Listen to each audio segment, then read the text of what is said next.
me in the airport and say, I don't mean to insult you, but you look like Bobcat Goldthwait. I didn't have a thing to say back. I was like, I have to take my phone out because I have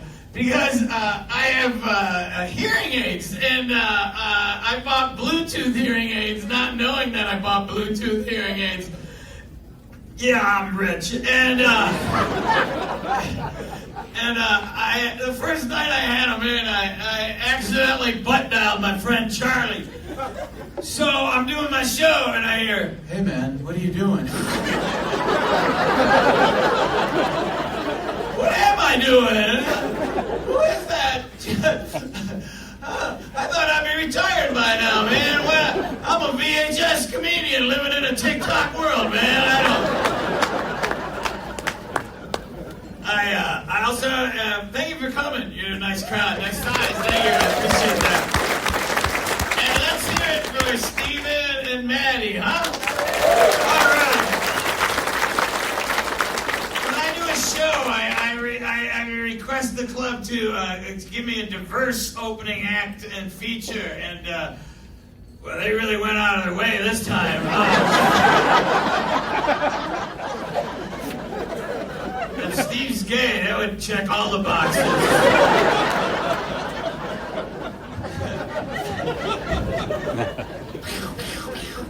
I can only do that with this shoulder because I have an artificial shoulder. Oh, I got up there high. I had a shoulder replacement, and the surgeon goes, "Do you want a cadaver shoulder or an artificial shoulder?" I didn't know that was a choice, you know. I was like, I don't want, you know what I mean? I don't want someone else's shoulder. I don't want a dead person's shoulder. Yikes. I don't want to be walking along and suddenly go like this, you know. I want to know where my shoulder was January 6th. Okay, I wonder how that joke is going to go over here. It could go either way. We are in Missouri. It's so funny that you're in Missouri. I don't know. It's I was in Branson, and and the guy goes in the audience. He's like, "Did you see the crucifix that they put?" There's a big crucifix when you drive into town. He goes in the audience. He goes, "Did you see the giant crucifix that has water coming from it?" And I go, "Yeah, is that so the locals don't try to light it?" And I was like, I wish I was on TikTok. That was pretty fast. I was in a car accident, and I broke 4 ribs, and I was knocked unconscious, and I got a concussion. And it always gets quiet when I said I had a concussion. Don't worry, the show's going to be fine. I'm not Gary Busey, and I know where I am.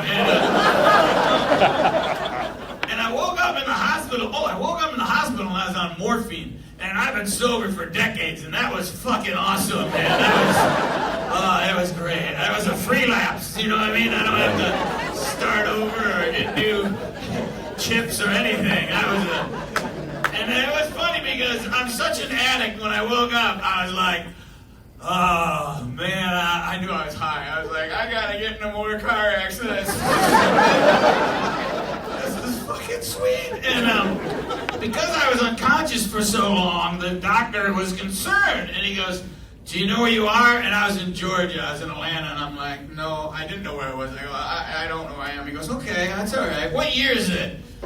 I don't know. You know what I mean? I never know what fucking year it is. That shouldn't be one of the questions. Now, my legal name is not Bobcat, but I've been Bobcat since I was 11 years old. I got married, and my name was Go Bobcat, and you take Pollyanna. That's, for all intents and purposes, my name. It's what my daughter calls me. It's what all my best friends call me. It's what my family calls me. And but the doctor has my paperwork, and he brings out the big guns. He goes, "What's your name?" And I'm like, "Bobcat." Like, ding, ding. Like, I know this one. And he's like, "You're Robert." Like, well, no, I'm Bobcat. He's like, it says Robert. And I'm reading it, and I'm like, I'm Robert? Who the fuck is Robert Goldthwait? Was it all a dream? And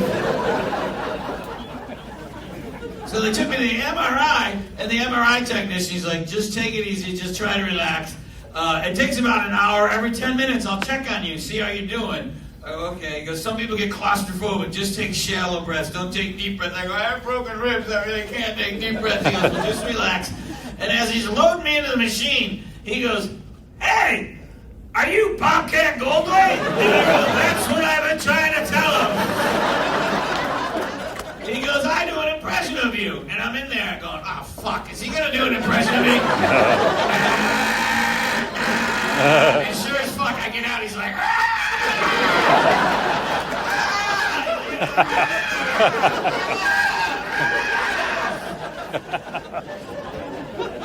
it's like the Tourette's My Fair Lady.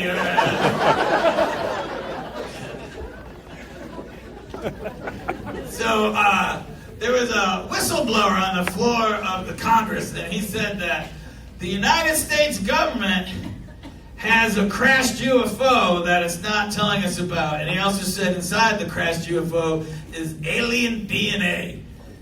Implying there was a dead alien in there, right? Or he rubbed one out just before he crashed. Yikes. I watch a lot of special effects shooting. So, and I was like, well, if this was true, wouldn't the aliens from whatever planet this alien came from come down and retrieve that alien's body and ship? And I thought, no, because whatever this alien is that traveled across the whole galaxy to come visit us, he's got the same kind of mentality as our billionaires do, that do dumb shit like, I'm going to go look at the Titanic. It's the same fucking mental narcissism, you know what I mean? I'm going to go to Earth. Well, fuck you, bleep blop. If you crash, we're not going to pick you up. Go fuck yourself. Every time Jeff Bezos or Elon Musk don't blow up in one of their vanity rocket ships, I'm always disappointed. I'm always like, fuck you, pay your taxes. You know,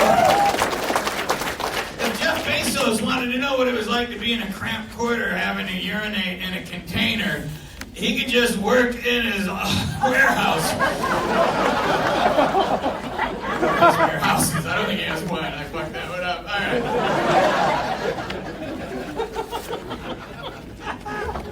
Thank you for coming. We didn't have a big crowd here Halloween. You know, it's just, yeah, it was a lot of people that weren't invited to parties. They were not a happy group, and they, you know what I mean? They were the people that put the bowls out.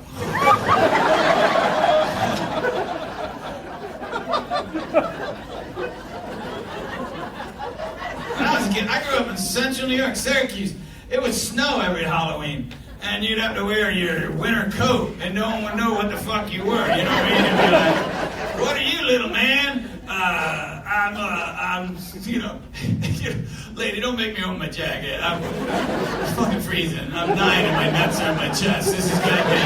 I didn't say that. I was like, I'm Spider-Man, and then you'd have to open your jacket. And, what am I? I'm a snowmobiler, and that kid's the Michelin tire man. That guy's Grimace.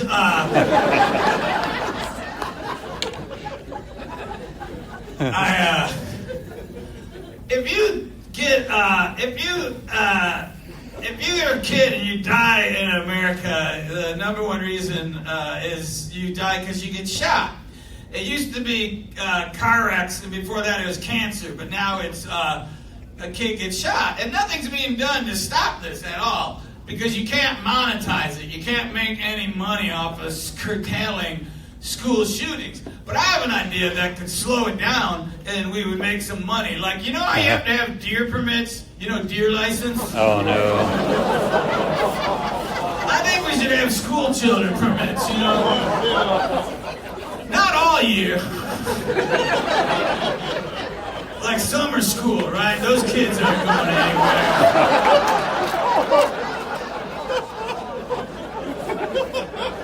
Somebody hiss me. Who are you voting for, hisser?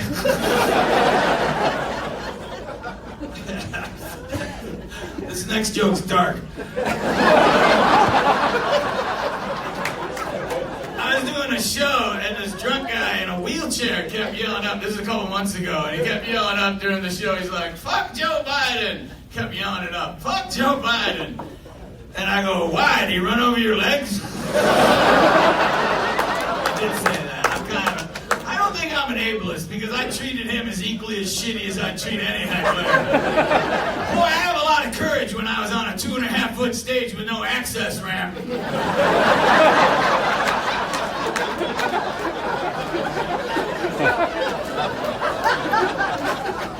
I tell you, it's crazy right now. You know, I truly wish there was something in my life that I felt as passionate about as Trump fans feel about Trump. Do you know what I mean? I don't have anything in my life that I fucking would, like I love my daughter. I don't have hats. I did that joke on Kimmel. I had 43 death threats the next day on Instagram. I was like, who voted for Trump? Turns out Police Academy fans voted for Trump. They're very disappointed in me. Dear Officer Sam, I can't believe you don't support the blue. Oh, and then I get the big unfollow. That's a big thing now. Unfollow. Like that's supposed to hurt my feelings? Look, I'm really happy you're here, but I used to play arenas. Millions of people have unfollowed me. You're really late to this party, American Patriot for Christ.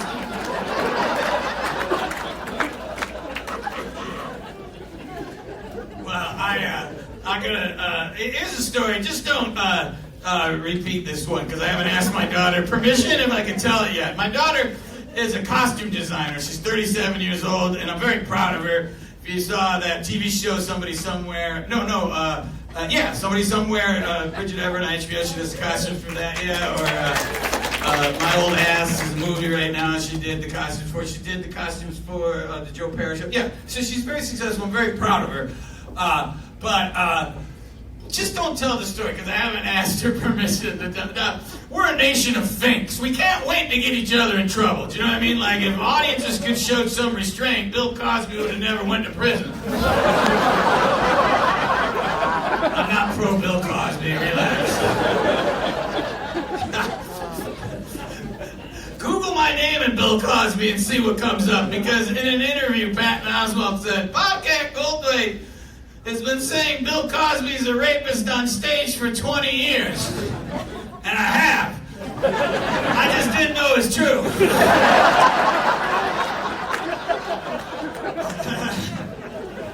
So this isn't the story, but it's leading up to it. My daughter, I kind of raised my daughter, and when she was 8, she came to me and she's like, Dad, I have a question. I go, what's up? She goes, really serious, she goes, could I legally change my name to anything? And I'm like, yeah, I think that's how it works. And my daughter goes, I could change my name to Clit Licker Jones? Swear to God. I go, I think so, but you don't have to, because that's what I'm going to call you from now on. And if you ever see anything I direct, at the very end it always says, special thanks, C.L. Jones, or like, I have a Clit Licker Jones tattoo right there. So around the same time, my daughter came in one day and she was upset. It was about 9, and she's like, she clearly was upset, and she's like, Dad, what's a cunt? And I was like, I showed a lot of restraint. I was going through an ugly divorce with her mom. But instead I taught her this song. My cunt, my country's calling me. Anybody know this song? I saw a soldier. I will be the other night. A guy knew this song. And then you danced around. It's all the dirty words, and we sang this song, and it was a good time. And then recently my daughter called me. She goes, Dad, a guy just called me a cunt in traffic. I go, are you okay? She goes, oh yeah. It made me go, I gotta call my dad. But here's the part I don't want you to. This is the part I don't want you to tell her, because she called me up and she was dead serious. She's like, Dad, I have to talk to you. And I was like, what's going on? And she's really serious. And I'm going, what's going on? She goes, I'm gay. And I was like, oh. And she goes, yeah, I have a girlfriend. Her name's Caroline. She's 25. We're in love, and we're moving in together. And I was like, you have got a lot of nerve. And my daughter goes, what? I go, after all the shit you gave me for dating younger women? I couldn't say that. And then she started laughing, and we both laughed. She goes, you don't give a fuck, do you? I don't give a fuck. By the way, I've never seen my daughter this happy. I'm so happy for her. She's so fucking happy, you know. And that's all you want, I think, is your kids to be happy. And but at the same time, what made me laugh was how serious she was. She's like, Dad, I have to talk to you. I'm gay. And I'm like, whoa, Clint Licker Jones is gay? That just came out of nowhere and bit me in the ass. When I say this, you know, I was actually, these were age-appropriate women. Not age-appropriate, they were younger than me. They weren't. It wasn't illegal. I'm not Seinfeld. I just bring him up because on his TV show, Billionaires, comedians bitching about their diamond shoes being too tight on that show. My friend Bridget Ever was on, and Jerry brought me up, and then Bridget goes, well, I love Bobcat. And Jerry goes, well, it's good that you love him because audiences don't love him. They love me. Because I got skill, and I got talent, and he doesn't have any. And then he goes, it was fucking weird. Like, Jerry Seinfeld finally has an opinion on something, and it's me? Jesus, Jerry, go back to that scathing material you used to do about where the sock goes missing in the dryer, or how come hot dogs come in packs of 8 and the rolls come in packs of 10. Some hard-hitting shit there. You know, that Pop-Tart movie looks so bad I can't believe I wasn't in it.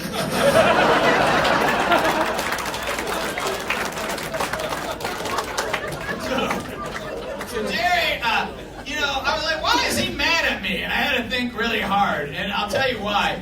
You know when, this is how long he's been mad at me. I was on the Arsenio Hall show. Yeah. That's how long ago. And Jerry's like, been mad at me because I talked about him when he was banging that teenager on the Arsenio show. I shouldn't say banging that teenager. When he was having statutory rape with that minor. And he's never forgot about it. He's still mad.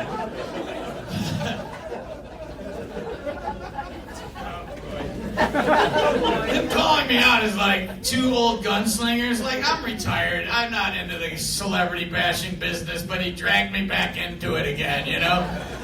It's like, he called me out. He's like in the town square, Bob Scratch Goldfarb, get out here. And I'm like, I don't want to do this, Jerry. He's like, get out here, you yellow belly coward.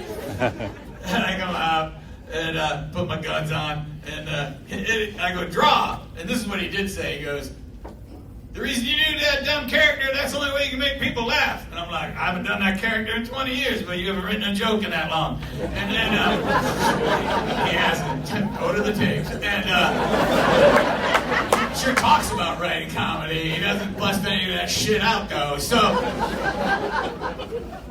talking about taking comedy serious. I don't know when comedy became like sports radio, but there's podcasts that take it serious. There's like Seinfeld takes it serious. It's like talking about fucking. You're either good at it or you talk about it. That's a new line. All right, so it was my turn to draw. I go, your biggest talent is being Larry David's friend. I hear the next season of your show is going to be old comedians in a van driving slowly by a schoolyard.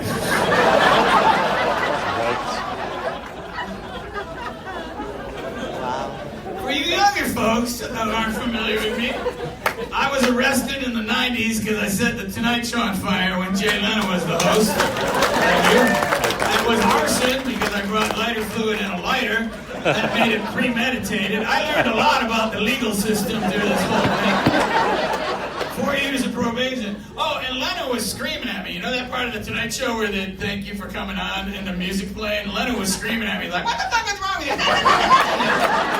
He sounded like Dino when he really got going. And I had to go to court, my own attorney goes, plead not guilty. I'm like, I saw the footage. I'm pretty sure it's me, you know, not this. My punishment was I had to do TV commercials. I'm like, hi, I'm Bobcat Goldthwait. If you're ever on a talk show, don't set it on fire. Back to you, McGruff. Here's your old friend Kelsey Rammer with some safe driving tips.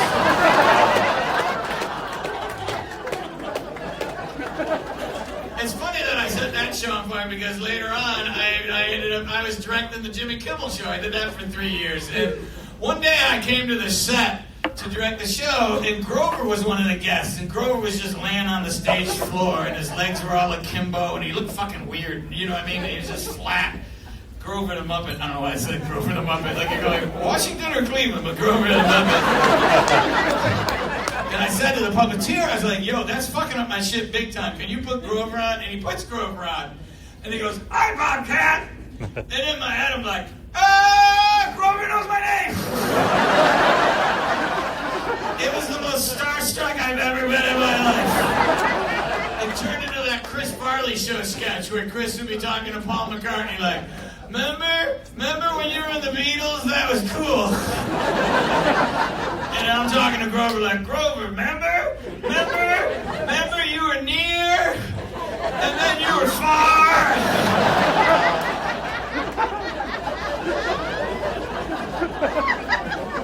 I would direct the musical portion of the show too. Who's that band everybody hates when they were on? Nickelback. Yeah, when they were on. They might be nice guys, but their manager was a dick. He came into the booth. He goes, who's the director? I go, I am. He goes, don't shoot Chad profile, only shoot Chad straight on. I go, got it. Who's Chad? That's our lead singer. I go, why can't I shoot him from the side? He goes, because he has a large nose. And I go, okay, I won't shoot him from the side. And then the cameraman can hear my conversation in the headset, and they go, pussy.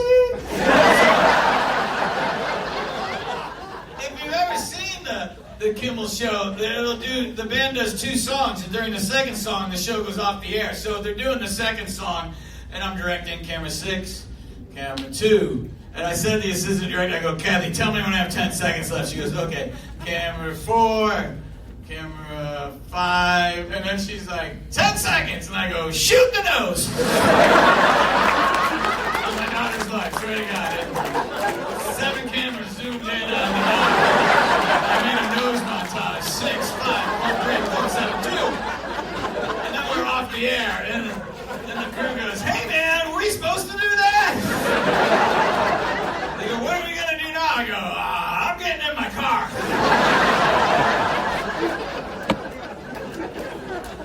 Years ago, I was in Atlanta and I was doing a show, and I think my attitude's improved a lot, but I was in Atlanta, and it's this big outdoor venue, and there's pockets of people all over the crowd, not just one group, but all through the crowd, and they keep yelling up, free bird, because I'm in Georgia, free bird, all these different fucking people all through the set, and I try to make fun of them, and then finally I'm thinking to myself, as soon as I've done my contractually obligated amount of time, the next fucking Freebird, I'm gonna fucking lose it. And sure as fuck, 50 minutes in, Freebird! And I go, Leonard Skinner's dead, alright? They're dead. If they were here, they couldn't do Freebird because they're dead, alright? The war's over, you lost, the slaves have been emancipated, there's no chicken in the breadbasket picking out dough. And Leonard Skinner's dead, you fucking hillbillies. Like, I remember this like it was yesterday. And then I look at the bottom of the stage and these biker-looking dudes start climbing up. And no one stops them. And I'm looking for security. And they get closer to me and they go, hey man, we're not dead.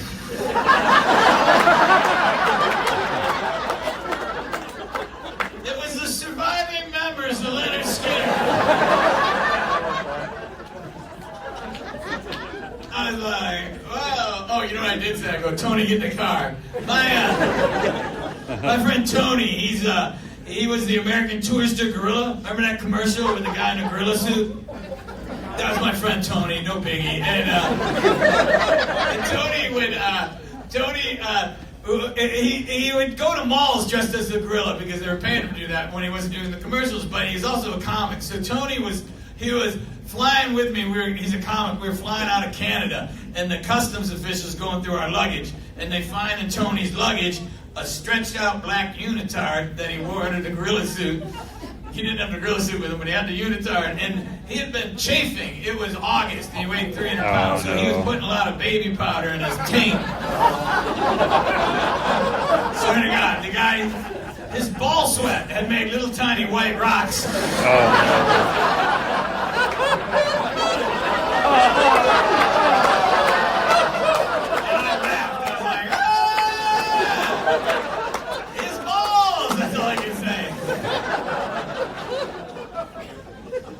Sometimes after the show, you know, there's not a hell of a lot to do, and they'll be like, it's like, hey man, what do you want to do? And they'll go to a strip club, but there's always like a guy, there's always that creepy guy that'll go, fuck that club, they wear bottoms. I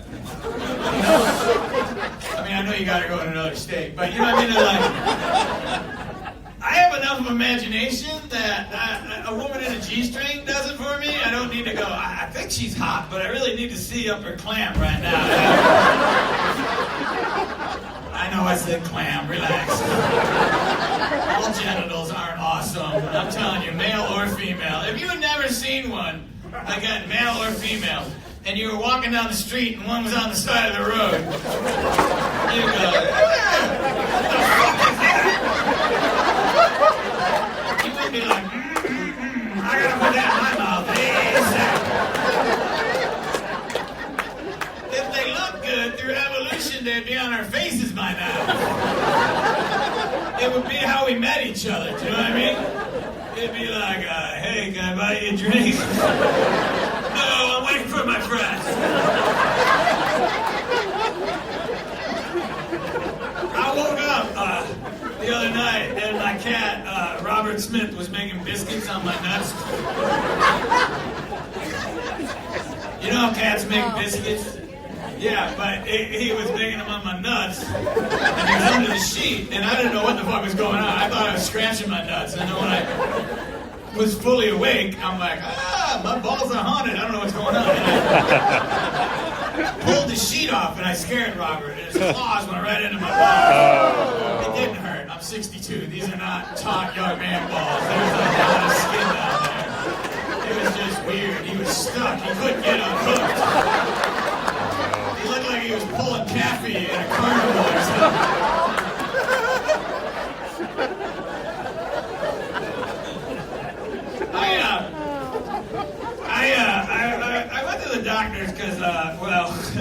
I went to the doctors because, I have scarring in my lungs from COVID, and the doctor goes, you have to stop smoking cigars. I go, I know, but I've been smoking them since I was in high school, which is true. I smoked them ever since I was a kid. Like, I would be like 13 years old. Other kids would be smoking cigarettes in the bathroom, and I'd have a big heater going, you know. I remember the gym teacher came in, and we made eye contact, and I go, mercy.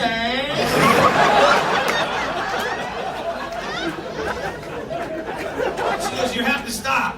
And I go, but every time I stop, I always pick it up again because I start thinking about Groucho, and he lived to be 80, and he smoked cigars, and George Burns lived to be 100. He smokes cigars every day. And the doctor goes, yeah, but those are famous comedians. True story. And then the nurse takes the doctor out in the hall, and then the nurse and the doctor come back, and the doctor goes, I'm told I owe you an apology.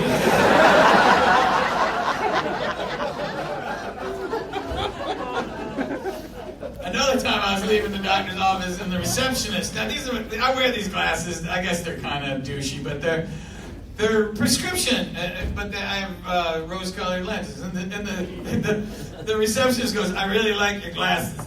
And I go, oh, it's just a regular prescription. Then I just had them tint them red, a little pink, I guess. You know what's funny? They really cheer me up. And I could see her going, I go, no, I think, really there's something to that. Looking through life at rose-colored glasses. And she goes, yeah. And I totally fucking lost her. And then I was like, what is her problem? And I get in my car and I look in the mirror. I had my regular glasses on.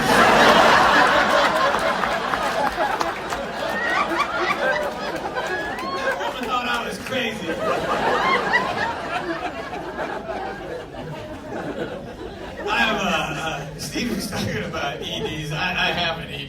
and that's yuck it up over there. I guess that's age appropriate, right? Although I get my prostate's really swollen. Oh, this is a great night, isn't it? Wednesday, I had a prostate exam with a guy. You know, he's like his finger in my ass, and he was kind of hot. That made it weird. I regret that. Just to watch his face, I really wish I went.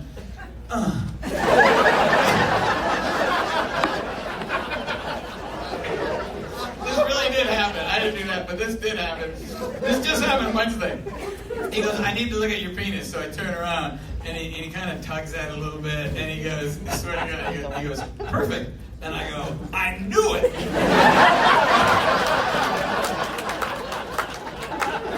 And he laughed. And I go, what, no one's ever said that before? He goes, I've never said one was perfect before. I have so many stories about the doctor. Like, I had to give blood, you know, they were doing blood tests. The nurse is like, she goes, which arm would you prefer I take it from? And I said, yours.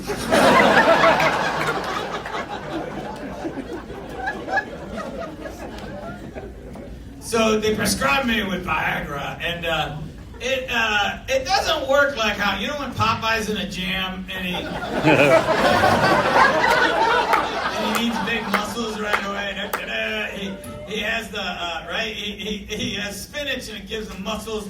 I take that Viagra. It takes an hour and a half for it to kick in.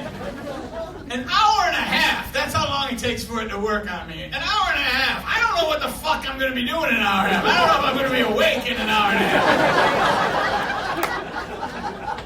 That was the scariest hour and a half of my week. I hope we don't get in a fight. I hope we don't get in a fight. I hope we don't get in a fight.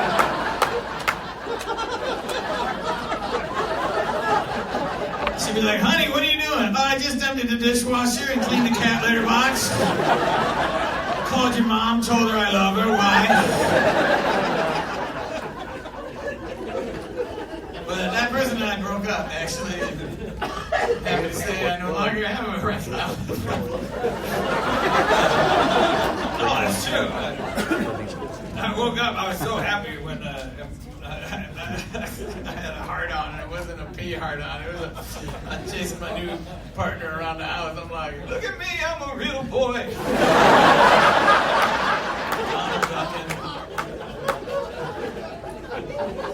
I don't know, maybe it's the meds. I don't know, something's helping. So, it could be that. I got married. I was with a woman for 8 years, and we broke up because of it just got really weird, you know.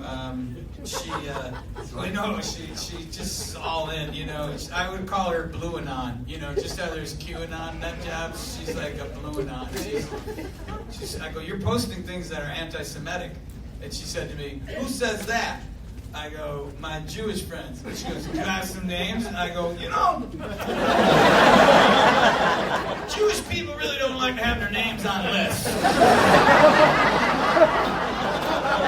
She didn't laugh. And then she didn't say this. She goes, you're afraid of your career. And I go, no, why would I? There's no Jewish people in show business. Why would I be worried about that? So we broke up, and there was a woman I lived with 10 years ago, and she wanted kids, and I didn't want them because I'm old and I have a kid. And so I broke up with that woman, and I called the woman I lived with, and I said, do you still want kids? She said, no. I said, okay. You single? She said, yeah. I go, where are you? And she was in Morocco, and I flew to Morocco, and then 2 months later we got married. Cause I just didn't want to let her go again, and I'm very happy. But before we got married, I moved my pet ducks from Illinois. Yeah, I have pet ducks. Celebrities, they're just like us. I'm Sid and Nancy and Laverne and Shirley. So I had, ironically, ducks don't fly. They won't let you bring a duck on a plane. So I guess it's redundant, but we drove them out all the way to California in the car in 2 cages, and when I got to Vegas, we went into the Virgin Hotel, and I got busted because I was sneaking them into hotels that I have with 2 cages, and I'd put towels over them, and I'd walk through the lobby, and it'd be like, wah, wah, wah.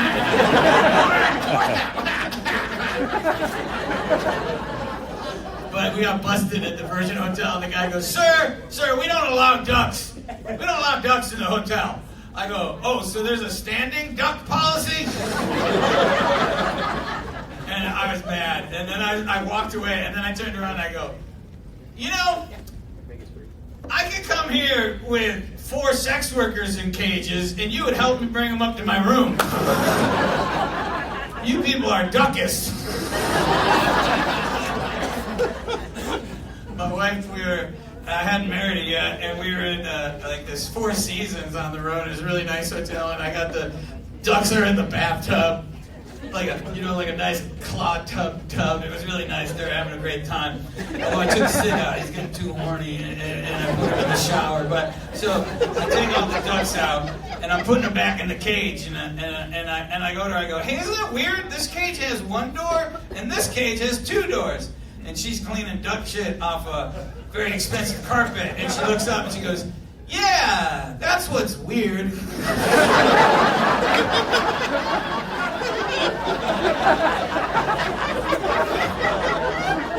my wife's, her name's Pollyanna McIntosh. If you watch, so if you watch Walking Dead, she was the character Jadis. So we went to Disney World, and that meant because she was on The Walking Dead, every 20 feet she got recognized. And I didn't get recognized in 4 fucking days. And I was reduced to, can you take a picture, sir? That was my name.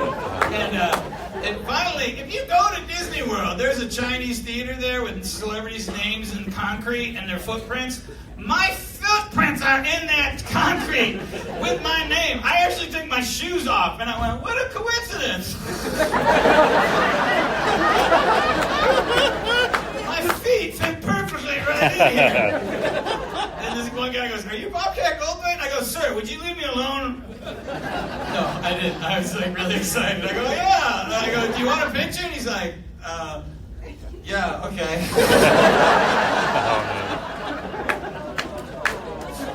I'm fine. I know you're feeling bad for me. Trust me, I'm doing good. We live in Ireland. That's always weird for people to find out. I was doing an interview with the BBC the other day, and they go, why did you move to Ireland? I go, because America got too great. I don't know if my gay daughter, she's probably going to be moving over there with me and her girlfriend. It's getting fucking scary out there. Although, whatever. She won't need an abortion, so.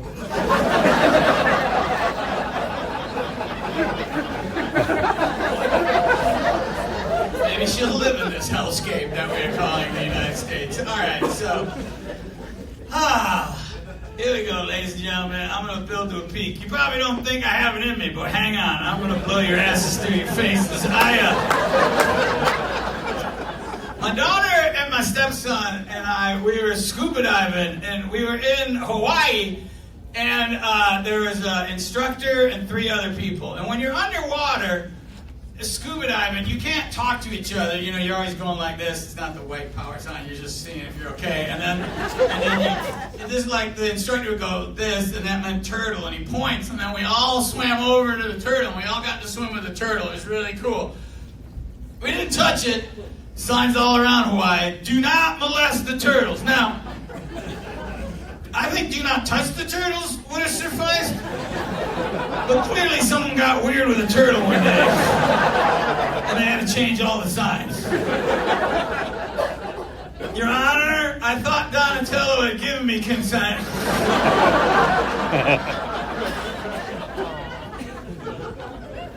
And then the guy goes like this and he points, and that meant a school of fish. So we all swam over to the school of fish. And we got to swim in a giant school of fish. It was really cool. And then he goes like this and he points. What's that? Shark, yeah. So he points, and I swim over to the shark, 7-foot tiger shark, and I swim over, and the shark turns and looks at me, and then I turn and I look, and everybody else is 300 feet behind me. And the instructor's like, get over here! And we get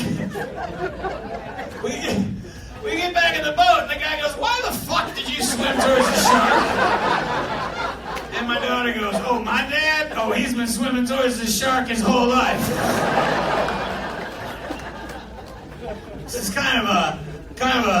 his story is similar in a way, but Robin Williams is my friend, and we were snorkeling in the Caribbean, and barracuda came straight towards Robin and I when we were underwater. And I'd love to tell you I'm a better man than this, but I just grabbed Robin and I put him between me and the barracuda. Like some instinct shit took off. And then we ran out of the water and he's like, you just put me in front of the barracuda. I'm like, yeah, fuck you, you've had a career.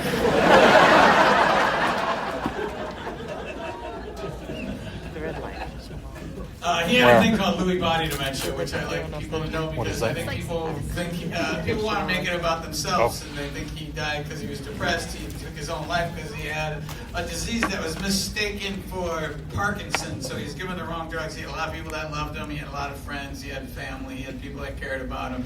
People like to portray him as the sad clown that was all alone or that he was on drugs. No, it was a bad fucking diagnosis that took Robin out. But I know he and I were close because I was his best man at 2 of his weddings. My daughter was my best man. She actually wore his suit. It was really sweet to my wedding. But I think the saddest day of my life. I think it really is. I can't think of anything worse. I was on a boat with his first wife and his second wife and his third wife. Yeah, and I'm scattering the ashes off the back of the boat, and I'm just watching him, San Francisco Bay, I'm just watching him float away, and I thought, you would never get on this boat. I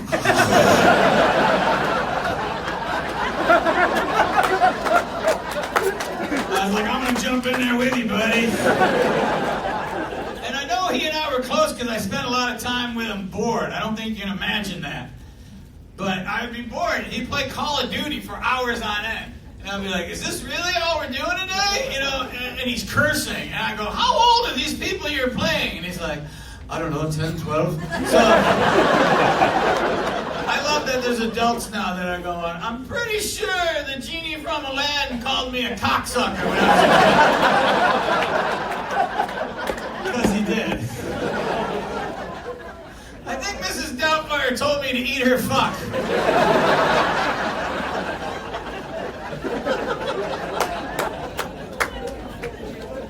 I was talking about my ducks. I don't mean to bring this up, but I'm talking about Robin. But my duck Laverne actually passed away, and then I got and Shirley was looking around the yard for Laverne, and then I went and I took Shirley to a duck sanctuary where she met 6 ducks. It was like duck speed dating, and she found this duck that she likes, and then that duck came home with us. So we have Ethel Merman, the new duck, because she's really loud. She's like, and so,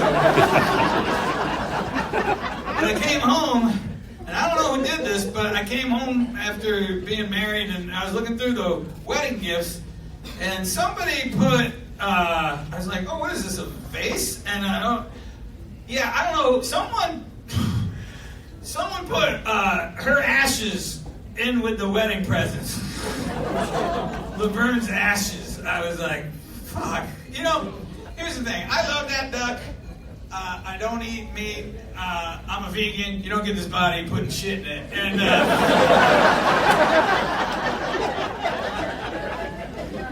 I love that duck. But I have to say, when she was being cremated, there had to be a moment where it smelled delicious.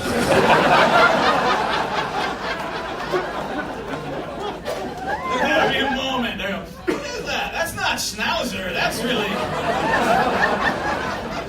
It's not Yorkie, is it? I took my friend to be cremated. He was dead, I should point that out. Anyone ever do that? It's strange. They load him into the oven in his casket, and then the guy, I swear to God, the guy working there goes, do you want to push the button? I'm not mad at him.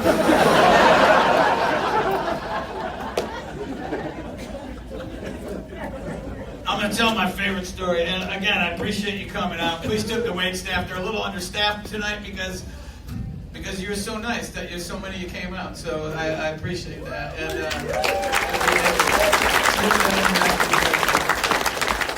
And this is a true story. All the stories are true. But I was on a flight going from Los Angeles to New York.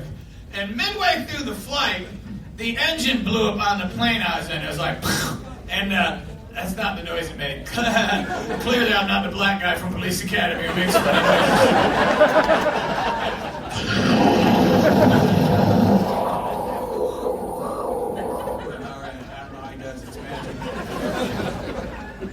So the engine blew up, and the plane didn't coast. It was a jet, and it just fell. And people were crying and praying, and drinks hit the ceiling. It was terrifying. I said, see what the flight attendants are doing. Take your lead off of them. And I look at the flight attendants, and they were crying and holding each other's hands. Scariest fucking thing I've ever seen. You know, go, we're here for your safety first. Fuck that noise. These ladies had checked the fuck out. They're like, I always thought you were professional, Rebecca.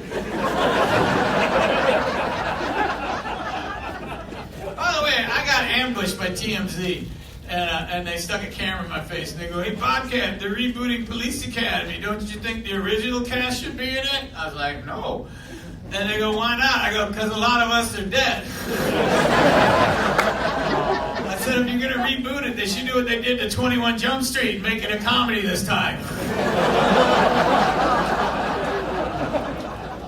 Oh, really? School children from Mincy were right with me, but then I went over the line making fun of Police Academy. Have a little decorum, Bob Scratch.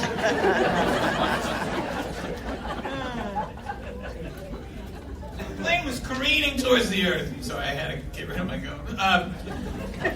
The plane was careening towards the earth, and the pilot got on. The pilot goes, hello, ladies and gentlemen, this is your pilot. There's no reason to be alarmed. We're going to land in Cleveland in 2 to 2.5 minutes. It would have been more calming if the pilot was like, this is your pilot, fuck me! Do not look out the right side of the plane. I'm going to try some shit I learned in pilot school. I never had to actually do it on a real plane. I don't know, kiss a stranger, rub one out in your seat, smoke. We used to smoke, that would be more comforting, because that's the voice of death when someone's that calm, do you know what I mean? Like, if you walk out of here tonight and a guy jumps out and goes, I'm gonna fucking kill you, he's not, that's a, you know what I mean, that's a drunk guy that wants his buddies to pull him off you so he doesn't really have to get in a fight. I'm gonna fucking kill you. Calm down, Todd, he's not worth it. But if you walk out here tonight and a guy comes up behind you and goes, I'm gonna kill you, that fucker's gonna kill you. Maybe not tonight, but you'll wake up, he'll be over your bed, he'll be nude, with a machete and a heart on.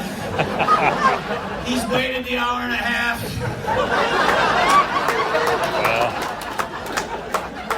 I told you I was going to kill you, I'm going to chop you up. And I'm going to eat you, and you're going to live in my tummy-tum forever and ever. And we're going to be belly buddies, because that's what cannibals believe. If they eat you, you can't leave them.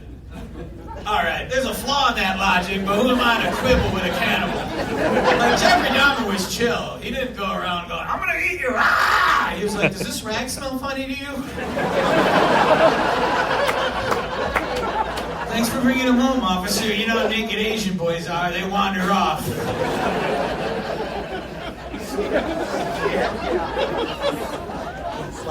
Jeffrey Dahmer had 2 Netflix series last year. I can't get a special. Whose dick do you gotta chew?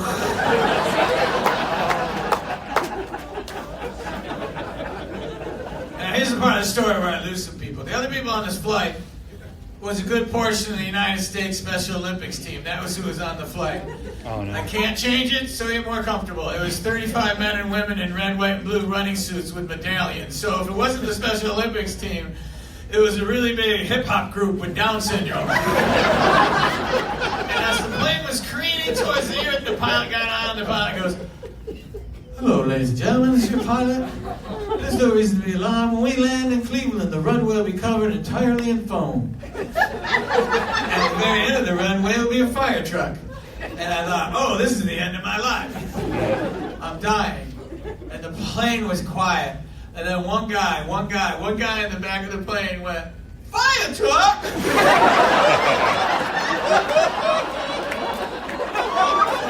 I laughed.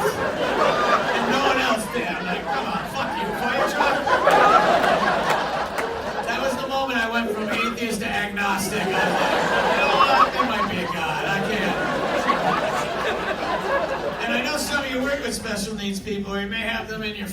say. But if you don't think they say or do anything funny, you're denying they're human beings. Because that's the funniest fucking thing I've ever heard another human being say.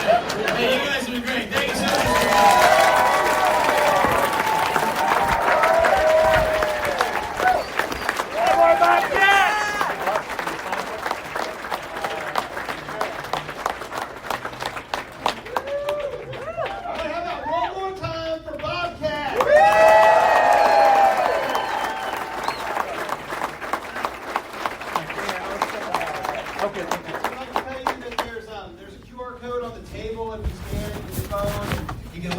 Other comics that are coming up in the future, maybe somebody you'd like to come back and see. And there's a paper it's been on there, like do a survey. If you put that in, out where? Out there. I'll be selling art. Where at? Oh, out in the lobby. Coming out. Okay, thank you. You had a good time, and you first timers. Hopefully you enjoyed it. We'll come back and visit us again.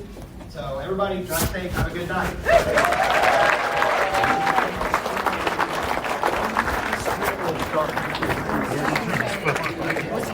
He said he'll sign it, and the girl, in fact, she said she's selling art out there. She said she'll bring it out to me. Oh, that's awesome. So we can stay here for a few minutes. Yeah. That's amazing.